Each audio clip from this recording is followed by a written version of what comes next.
Just doing that one process alone reduced their 20% of the call volume in their call center automatically. At that time, we saw the underlying technology of Lex chatbots being utilized because voice was the first iteration of AI getting better. If you don't know which question to ask, how is a machine is able to understand what we're looking for? So then that's where I saw the applied AI magic of being able to be used against really dumb and silly problems and slow problems that we really don't want to solve. What are the top 3 things you learned as a startup founder in the AI domain? It's very hard, regardless of the economic environment. Raising capital is super hard, and it should be for a good reason. The moment you sit down and relax, somebody's going to disrupt you the very next minute because they have access to the same technology.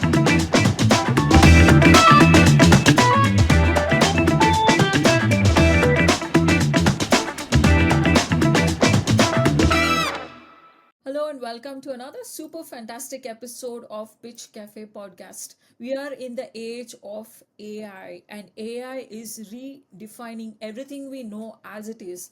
I'm just coming off of an AI summit yesterday, and AI is a default. Are you in or are you out? That's how people were talking. So I have just the right man for the moment.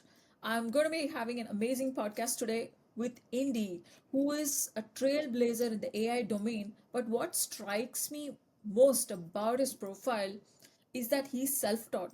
He did not really go through any formal training, but here he is building some really heavy lifting, complicated AI stuff. I could not resist myself but ask him out for a podcast. And here he is. So, welcome to Pitch Cafe Podcast, Indy. How are you doing today? Thank you. Thank you so much for having me on with that. I'm doing great. How are you? I'm good, thank you. So Indy, when I spoke to you last, the only thing which struck me was applied AI. You're all about applied AI. So there's a craze about people investing and building startups in the AI domain, and you gave me a lot of forecasts about how the domain is going to emerge, but you kept repeating applied AI. So tell me what is applied AI and why did you pick your profession and career to be specialized in applied AI? Right. So, Vida, again, thanks for having me on. I have been in the applied AI space not just since the ChatGPT release, but I have been in this space since 2016. So my first brush, first again, applied AI is the last mile of applying artificial intelligence from the computer domain to actual physical realms of where we live and where we operate in today. So it's essentially the symbiosis between the human and the machine together. But in order to make that handoff, that is where the last mile of that is where I stay in, which is applied AI. And there was a professor from Carnegie Mellon who came out with his machine learning model that had all of the poker players beat. This was very significant because this was something that I saw not being able to, as poker has more of an advantage of how a human is playing against the other human, the house really doesn't have an advantage. So that's what really struck me is how can a computer who's able to understand the moves and also self-teach itself, because at nighttime when there was no play happening, it would self-teach itself around the other tricks on how to trick the human players into surrendering or bluffing them out. And it was very successful because it beat all of the players that were in that category of the players playing against this Liberatus, the machine learning model that the professor had built with the students at the time. And it was very fascinating to me because at that moment I was not more interested in how the machine model is working. It was more around how do I apply this into the physical world? And that's what the journey I sat on. And that took me through AWS. And then from there, I went over to companies like Palantir. And then from Palantir, I was at Symphony for a short while. And then now I'm back on as a founder again. So yeah, let's talk about how did you move on from Google and adapt to an enterprise level profession in AI?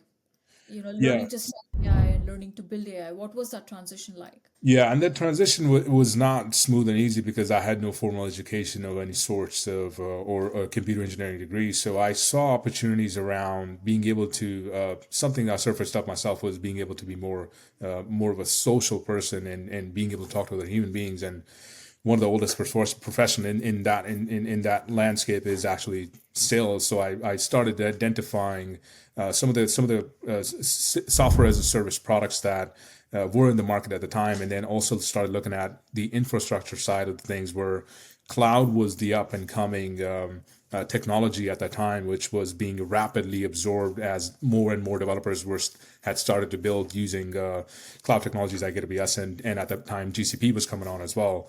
So I tried to make my entry into GCP, but I was not able to successfully get in, and I was able to boomerang, go outside, and I started working at a cybersecurity company called Qualys. And at Qualys, I was able to understand the kind of like the intricacies of what cloud is and why people are actually using it, because I would see deployments that are going ahead from, which were before on-prem deployments, now moving over to the cloud. And I saw a unique opportunity where, in order to get there, again, like I needed to have some sort of technical background or understanding about the technology behind me. And I was able to gain that through the deployments that I was able to do with the tool that I was selling. I was actually deploying the tool as well, because I learned the platform, and I was able to teach other engineers who were adopting it in order how to integrate into their to be able to scan IPs from externally and internally, produce reports, and then go after the vulnerabilities, etc. And then at that time, I saw the perfect entry into the cloud, and that's when my entry into Amazon Web Services. I started as a sales development representative and demand generation team, and then worked my way up by understanding where the clients were. And majority of the clients at the time were thinking about using the cloud, but it would simply be you're running a box in your data center, and now you're running in the cloud, which really added no, other than agility, I did not see any other benefits. But the cooler places where I saw, again, the applied AI story really comes into play here, because this is where I got the opportunity of being able to use Amazon services in a way that they're able to create a new set of toolboxes, but they were supposed to be used together, and it was more of a builder's journey, where I was able to get more AWS certified and understand the technology at a mile wide, inch deep level, and then being able to then sit with a customer and understand, sort of work backwards from what are the actual problems they're looking to solve, which could be. So in applied AI domain, we look at problems from a lens of what is a problem that's happening again and again. It's just, you have tried everything, but it's not gone away. So one of the examples I can give you is a large company that I was working with, was my client at the time, had a call center that 20% of the call volumes were just about a specific inquiry that we just needed a case update. At that time, we saw Alexa's, the underlying technology of Lex chatbots being utilized, because voice was the first iteration of AI getting better. This was around 2017, 2018 timeframe. And then being able to then use the underlying service of Lex chatbots, attaching it to a Salesforce instance, which has all the client records, and then attaching it to an IVR system that's able to recognize a number which you're likely calling from, a customer is likely calling from the same number again, to ask about a specific inquiry that they had. And then now the bot is able to look at the number, understand who's calling, and then repeat a message like, "We recognize who you are. Are you calling about this recent case that you had registered with this company? And do you want a status update?" And once the human gets a status update, if he's satisfied, that's great. If he's not, let's get you connected. But just doing that one process alone reduced their 20% of the call volume in their call center automatically. So then that's where I saw the applied AI magic of being able to be used against really dumb and silly problems and slow problems that we really don't want to solve.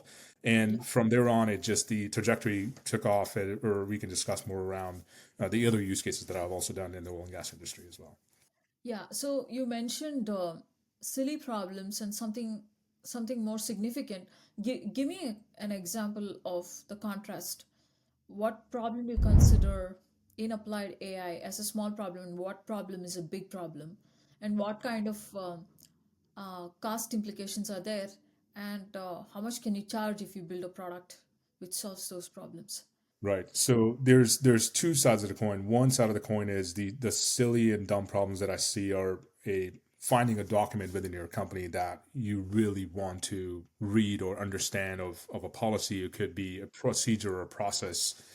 Just finding that today, it's at least a 6-page dive, and asking maybe 4 different people that work within the company, who might know, might not know, might send you to different people so the enterprise search function, which is so much of an internal linguistics taxonomy that can be solved through AI being able to inference the documents, and those are the silly problems for AI. And in that landscape, that's more of like where companies like Glean are. that could easily be $1 trillion market cap in itself. And this is I'm just talking about the search functionality because every enterprise has this problem. So it's just not one company has it, the other one has it figured out. Hey there, global innovators. This episode is brought to you by Covil AI. If you're looking for on demand, handpicked, and vetted offshore AI and software engineers to advance your projects, Covil AI is your bridge to the future. They excel in discovering and deploying top tier talent for your startups. With flexible engagement models, Covil AI empowers you to scale and augment your software team or develop an MVP at an attractive cost. With headquarters in New York and offices in India, they truly understand AI and the modern software tech stack, making it easy for you to navigate the talent landscape. Don't miss out the right talent at the right price. Visit www.covil.ai and let's connect with you the talent that you need to build the future. So, a lot of private LLM companies are going after this problem, looking at internal, enterprise text. So, is that a very crowded market, or do you think there are other problems which nobody has looked at and are worth looking at? Yeah, I think specifically talking about large language model, I think the companies that are currently in there, specifically, I can name a few, but again, the point of the value comes down to is like, what are you going to use that LLM against? Does that LLM understand the internet? Does it understand your world, which is vastly different than the world of the internet, what it's trained on? So, and even I think I'll further dissect that into the companies who are building LLMs. They're more beneficial if they have the rest of the stack along as well. Which if you have a data processing pipeline, you have a data platform, you have ability to give front user applications along with your product, along with that LLM that's coming along, that's able to kind of keep that data closed and guarded and stayed within the realm. Those companies, they do have a place in the line as well. That is also could be a very wide market cap that I think is still being written out. And what are the complicated stuff? What is the complicated stuff which maybe few people are going after? Maybe it's hard to build. What are some of the hard problems of applied AI? So I'll look at the question a bit different way. I think the companies that will be these trailblazers, the super majors in applied AI, will be the companies who have driven KPIs previously through their lineage of the products. So, and these companies are typically not just building dashboards, but they have an idea of what good looks like. And from that knowledge domain, these companies who have invested in their products have built something like foundational machine learning models that understand a physical world of what might go wrong in a turbine. If you understand that data and then you're able to data contextualization is the next part before you get to the AI. That's the most important piece of it. If you're able to contextualize data from different formats that is coming from different systems, that's able to then run an inference to that machine learning model, and then being able to predict it from predictive to generative, those are it's a very specific set of companies that I think. Give me an example of the use case and give me an example of a company. Okay, so a use case is if you have driven power generation in a power generation company, or let's say a facility, right?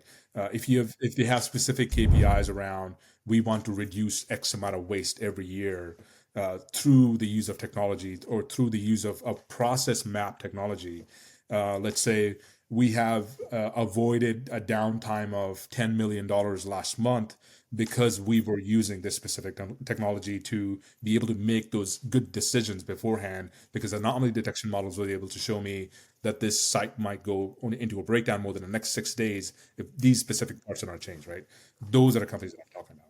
And one of the companies that I can name specifically is that I think is a company that is very well suited in this space is of course Symphony AI, and just an excellent product, and it's able to sort of give the user a back look history and also a front look history, and also being able to act as a data scientist, act as a sort of a data analysis professional just right there in the platform. It's just so powerful that I think that's companies like that will write the next chapters of enterprise AI. So let's take a pause here.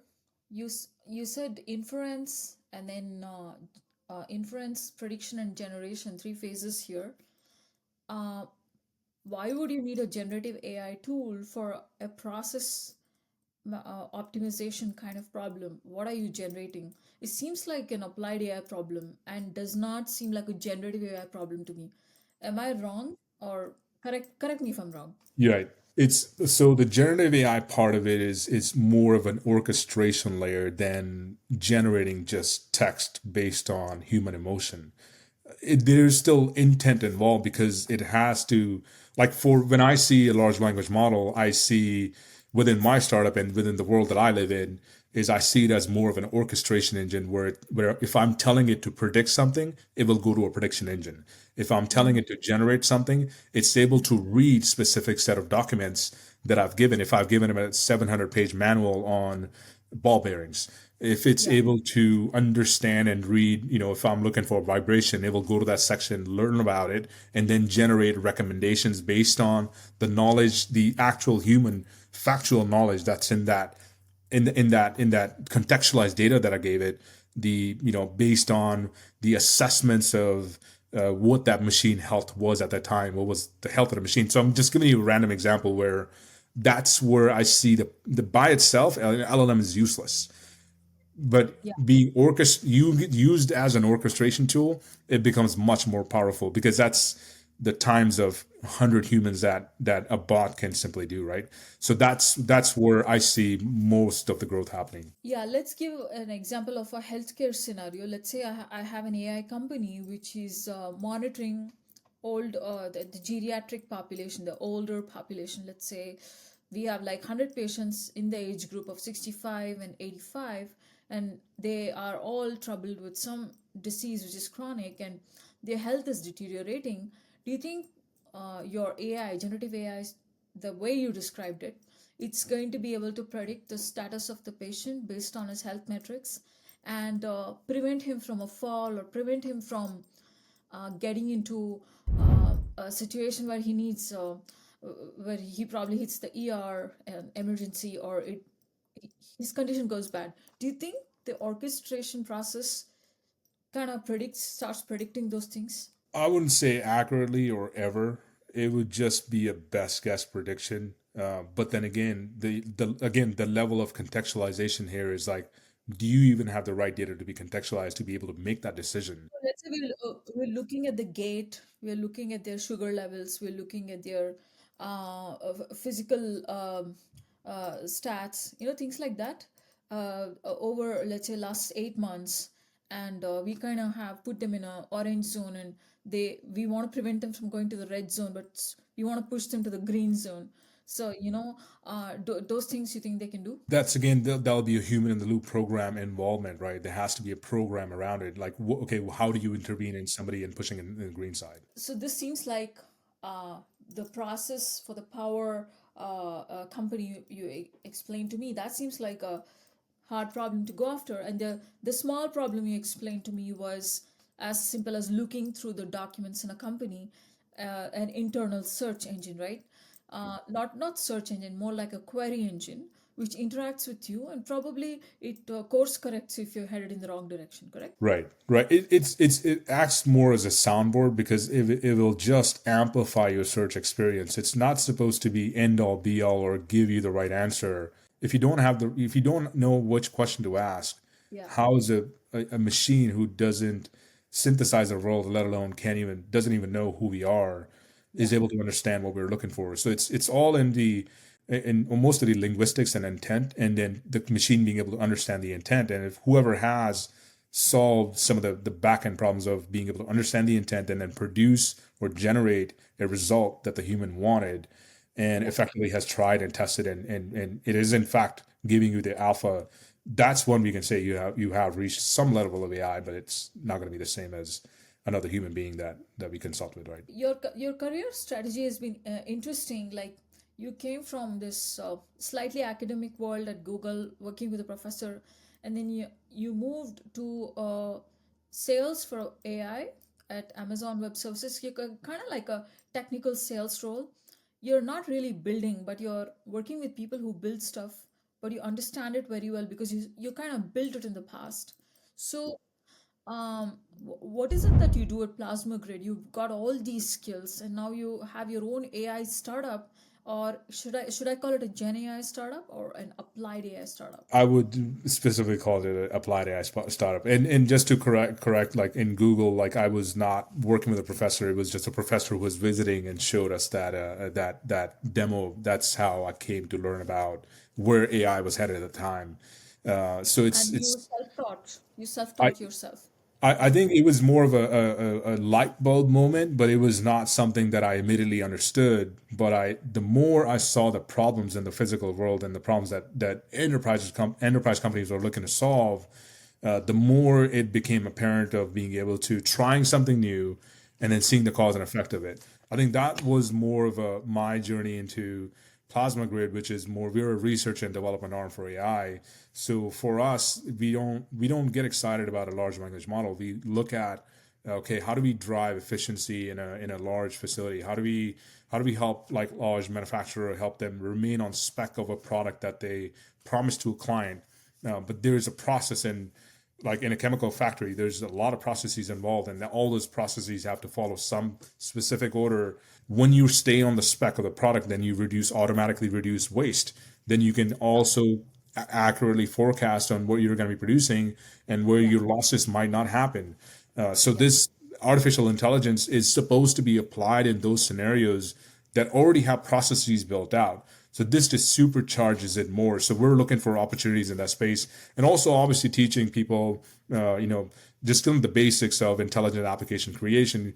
Because in my career, I have in the past couple of years, I've built applications that have led to billions of dollars of business decisions. So the decision aid that you're able to get from AI is very powerful. That's what I'm more excited about. That's what we're building towards. Yeah. So Indy, you were telling me in our past conversations that you had a lot of interest from the energy sector, the energy guys, and this was more related to some work you did for them in applied AI. Can you talk a bit about that? Why were you so sought after, and what kind of product or workflow you built for them?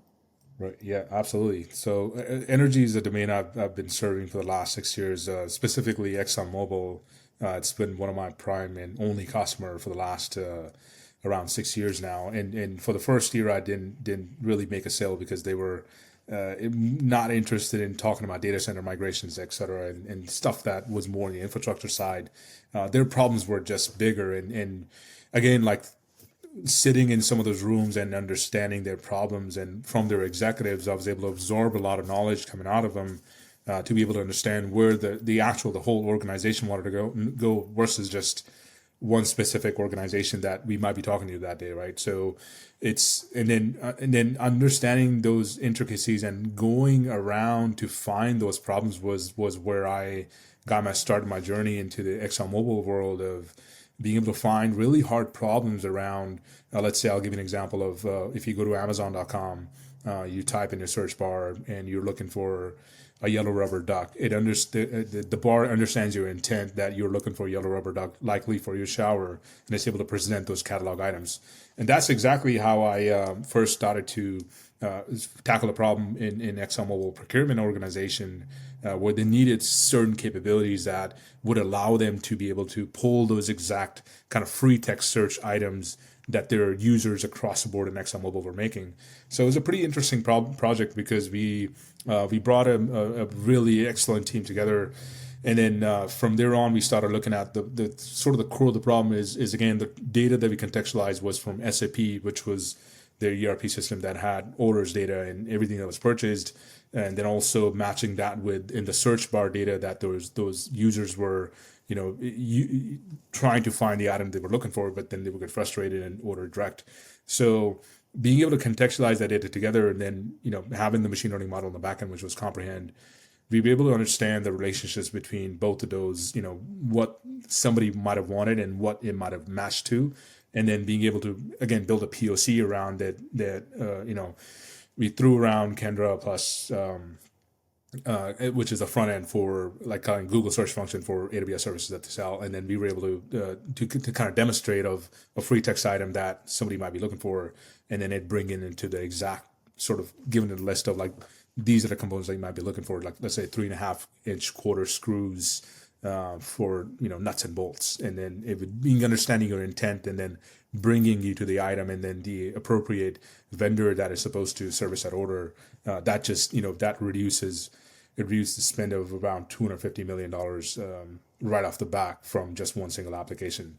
And then from there on, I became really interested in looking at brownfield assets of ExxonMobil. So I landed up right at COVID in 2020 around timeframe. I landed on in Shoe Creek, Wyoming, where they make all the helium for United States, and they have a large plant out there. It's a brownfield asset, so that means there's a lot of good opportunities to look for digital innovation areas, and then I was able to kind of use LinkedIn to formulate some new relationships. Reach out to the team that was on the ground there, and then start a relationship. Just the normal sales business development process, and then being able to earn their trust and time. And I was able to kind of talk to them about what their day to day looks like, and then some of them started opening up like these are some of the problems that we have. We were able to not find a piping and instrumentation diagram that takes us about 2 hours before we start a maintenance ticket because it's in a land drive that is not searchable. So that's when I heard and understood and applied AI on being able to OCR, because we had an object character recognition service text tract. And for me, like an OCR is an OCR. If it's not applied to a good use case, it's no benefit to anyone.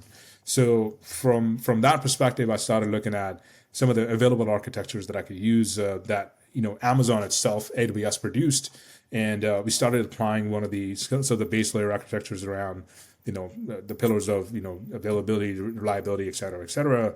So and then started changing some of the tooling inside, and then using OCR and text rack, and then also within the process of then document, I started getting data of the piping and instrumentation diagrams, which are the engineering drawings, or the letters are very, very small.